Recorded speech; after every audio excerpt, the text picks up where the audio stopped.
नमस्कार मेरे प्यारे साथियों, हम पढ़ रहे हैं किताब आत्मविश्वास और आत्मसम्मान कैसे बढ़ाएं।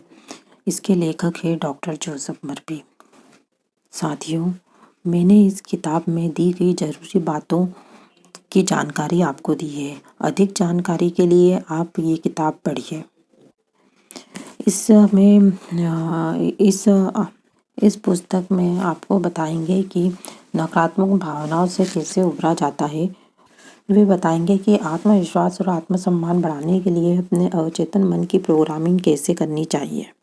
इसमें लेखक बताएंगे कि अपने प्रार्थनाएं करके और अपने आप पर विश्वास कैसे आत्मविश्वास और आत्मसम्मान को पा सकते हैं। आगे लेखक लिखते हैं कि हमेशा याद रखें कि जब भी आप अवचेतन मन को कोई विचार देते हैं तो वह काम जरूर करता है, चाहे वह विचार अच्छा हो या बुरा।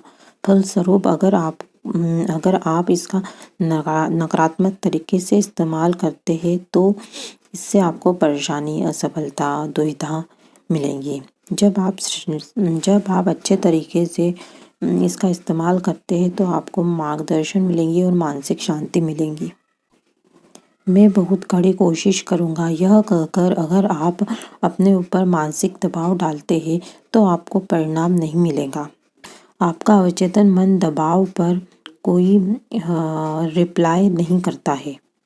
यह तो आपके विश्वास और आपके सबकॉन्शियस माइंड की स्वीकृति पर ही रिप्लाई करेगा। हो सकता है कि आप बार बार अपने आप को कहें कि मैं बहुत कड़ी कोशिश करूँगा, मैं बहुत कड़ी कोशिश करूँगी, तो इस दबाव के कारण आप बार बार असफल हो सकते हैं। या फिर आप कहें कि परिस्थितियाँ अभी और भी बदतर होती जा रही है, मुझे बाहर निकलने का कोई रास्ता नहीं मिल रहा है। ये निराशाजनक विचार, वाक्य आपको नकारात्मकता की ओर ले जाएंगे और असफलता की ओर ले जाएंगे। जब आप ऐसी बातें करते हैं तो आपका अपने अवचेतन मन की तरफ से कोई भी रिप्लाई या सहयोग नहीं मिलता है। आपका सबकॉन्शियस, याद रखिए, आपका सबकॉन्शियस माइंड आपके प्रबल विचारों को, शक्तिशाली थॉट्स को नियंत्रित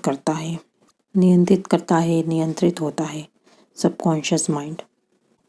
अगर आपने 2 थॉट्स रखे हैं तो जो सबसे ज़्यादा शक्तिशाली होगा आपका अवचेतन मन उस पर ही रिप्लाई करेगा। अगर आप अपने आप से कहते हैं मैं आत्मविश्वास चाहता तो हूँ लेकिन यह मुझ में नहीं आ सकता, मैं बहुत कड़ी कोशिश करूँगा, मैं खुद को प्रेयर करने के लिए विवश करता हूँ, मैं अपनी सारी इच्छा शक्ति का इस्तेमाल करता हूँ, तो आपको एहसास होना चाहिए कि आपका ज़्यादा प्रयास ही आपकी गलती है। इच्छा शक्ति का इस्तेमाल करके अपने सबकॉन्शियस माइंड को मजबूर करने की कभी कोशिश नहीं करें।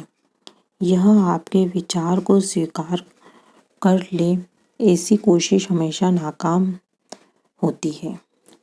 इसी वजह से यह होता है कि आप जिसके लिए भी प्रेयर करते हैं आपको उसकी विपरीत अपोजिट चीज़ें मिलती है। आप पहले मन को शांत करिए, शांत मन से ही काम होता है। शांति और विश्वास में ही शक्ति है। यहाँ पर लेखक लिखते हैं कि आप संसार को तो नहीं बदल सकते लेकिन आप खुद को बदल सकते हैं।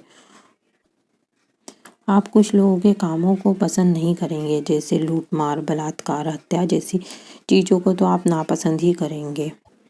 आप अपना सर्वश्रेष्ठ करते हैं जो आप कर सकते हैं। आप नेताओं को पत्र लिखते हैं, मतदान करते हैं, पुलिस के साथ सहयोग करते हैं आदि। सबसे अहम बात है यह अपने खुद के मन को शांत रखना। लेखक कहते हैं कि उथल पुथल, नफरत, क्रोध से समस्याएं नहीं सुलझती है, शांति और विश्वास से ही समस्याएं सुलझती है। आप अगर अपने मन को शांत नहीं रखेंगे तो अपना नुकसान कर बैठेंगे। यदि आपके मन में अशांति या खलबली है तो आप किसी की कोई मदद नहीं कर सकते, न सिर्फ आप में आत्मसम्मान और आत्मविश्वास की कमी होती है, बल्कि आप एक खराब साथी, खराब पिता, खराब सहकर्मी भी होते हैं।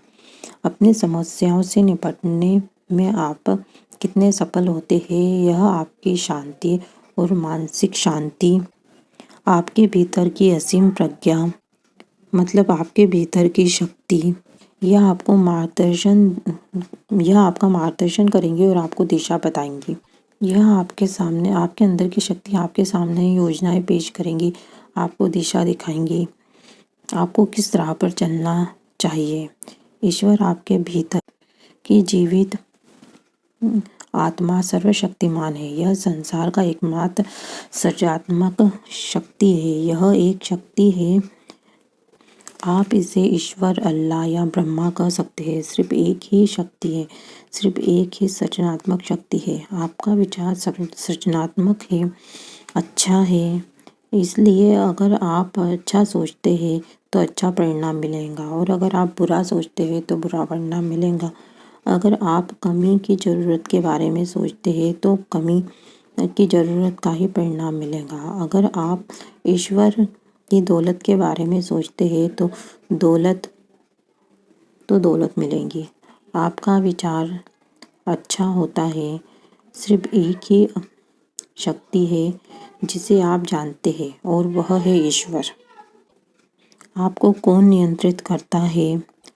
आपके बारे में किसी दूसरे का विश्वास नहीं, बल्कि आप अपने बारे में आपका खुद का विश्वास ही आपको नियंत्रित करता है। अगर कोई आपसे कहता है कि आप असफल हो जाएंगे, आप कुछ नहीं कर पाएंगे जीवन में, तो क्या कहे? खुद से कहे, मैं जीतने में सफल और सफल होने के लिए मैं जीतने और सफल होने के लिए पैदा हुआ हूँ। मैं सफल होकर रहूँगा।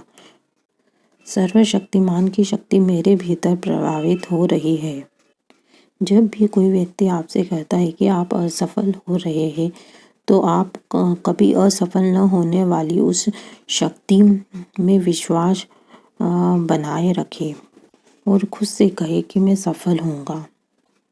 दूसरे शब्दों में आपको जागना होगा और लोगों को दोष देना छोड़ना होगा।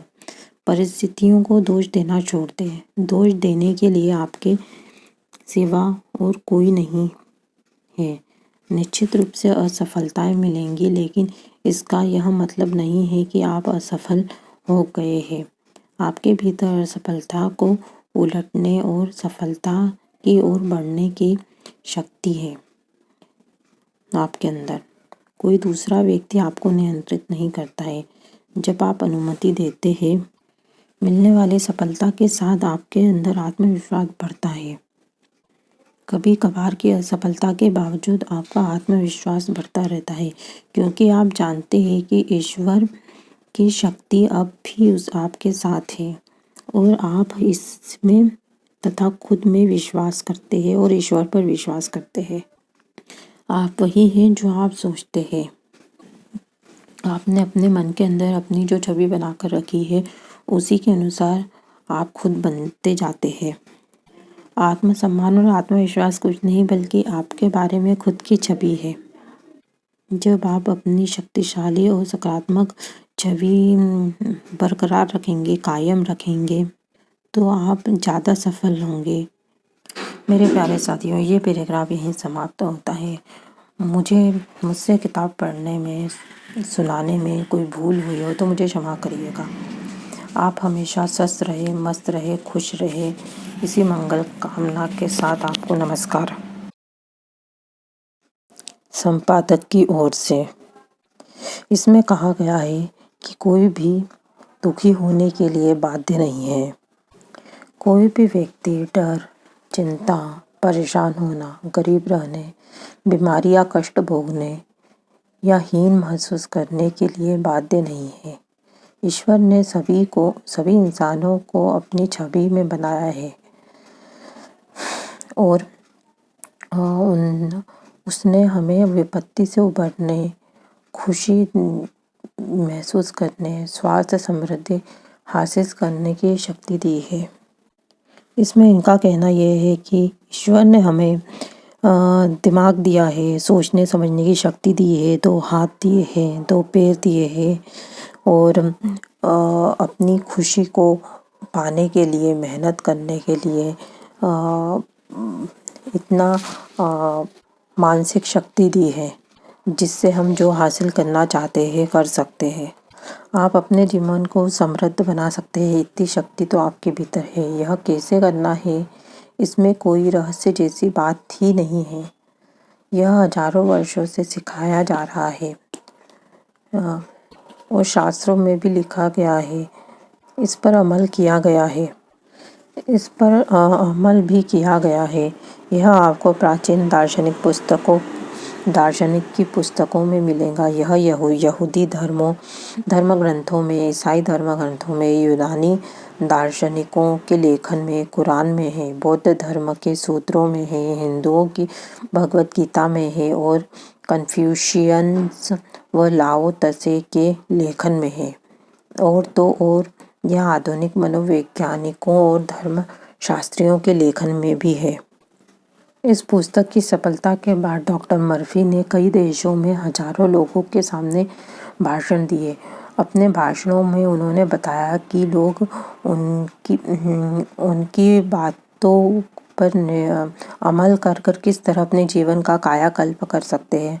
अपने भाषणों में उन्होंने मार्गदर्शन दिया है लोगों को अपने जीवन में कैसे समृद्ध और सुखी रहना चाहिए।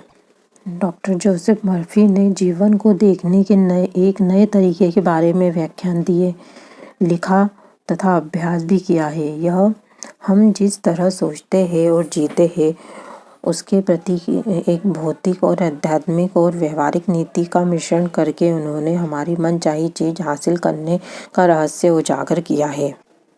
आप जो चाहते हैं वह बन सकते हैं। हम जो हासिल करते हैं और जो हासिल नहीं कर पाते हैं वह हमारे खुद के विचारों का परिणाम है। हमारी कमजोरियां और शक्तियां सिर्फ हमारी है और कभी किसी दूसरे व्यक्ति की नहीं है। वे किसी दूसरे की नहीं बल्कि हमारे द्वारा ही लाई जाती है। वे कभी किसी दूसरे की नहीं बल्कि सिर्फ हमारे द्वारा ही बदली जा सकती है। हमारी सारी खुशी और दुख अंदर से आते हैं। जैसा हम सोचते हैं वैसे ही हम होते हैं। जैसा हम सोचना जारी रखते हैं वैसे ही हम बने रहते हैं। ऊपर उठने, जीतने और सफलता हासिल करने का एकमात्र तरीका यह है कि हम अपने विचारों को ऊपर उठा लें। एकमात्र कारण हमारे कमजोर, दीनहीन और दुखी बने रहने का एकमात्र कारण यह होगा कि हम अच्छे विचारों को सोचें। नए विचार का अर्थ है नया जीवन, एक ऐसी जीवन शैली जो ज़्यादा स्वस्थ और ज़्यादा सुखद है, साथ ही हर संभव तरीके से अभिव्यक्त में ज़्यादा संतुष्टिदायक भी है। हमारे भीतर चुनाव करने और निर्णय लेने की पूर्ण स्वतंत्रता है। अनुसरण करने या कायाकल्प करने की अनुसरण करने का मतलब उसके द्वारा जीना जो पहले हो चुका है या जिसे पहले रूप दिया जा चुका है। अनुसरण करने का मतलब वर्तमान में जो परिस्थितियां हैं उसके अनुसार जीना। अनुसरण का आशय हमारे वर्तमान परिवेश का एक स्वरूप है और हम इसके अस्तित्व से इनकार भी नहीं कर सकते। हमें ऐसा करना भी नहीं चाहिए। हमारे चारों ओर अन्याय, अनुचित चीज़ों और असमानताएं हैं। हम कई बार उनमें खुद को संलग्न पा सकते हैं और हमें साहस तथा ईमानदारी से उसका सामना करना चाहिए तथा अपने पास मौजूद अखंडता व बुद्धिमानी के साथ उन्हें हल करने की सर्वश्रेष्ठ कोशिश करनी चाहिए। संसार आमतौर पर यह मानता है कि विश्वास करता है कि हमारा परिवेश हमारी वर्तमान स्थिति और परिस्थिति का परिणाम है।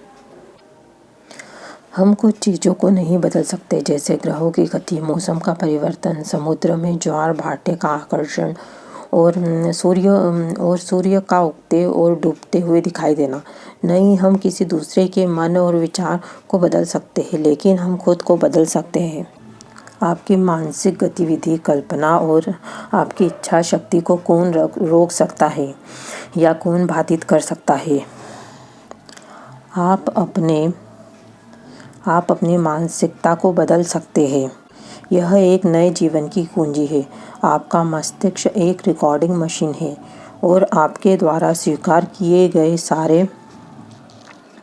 विचार, विश्वास, राय और विचार आपके द्वारा गहरे अवचेतन मन सबकॉन्शियस माइंड पर छाप छोड़ते हैं।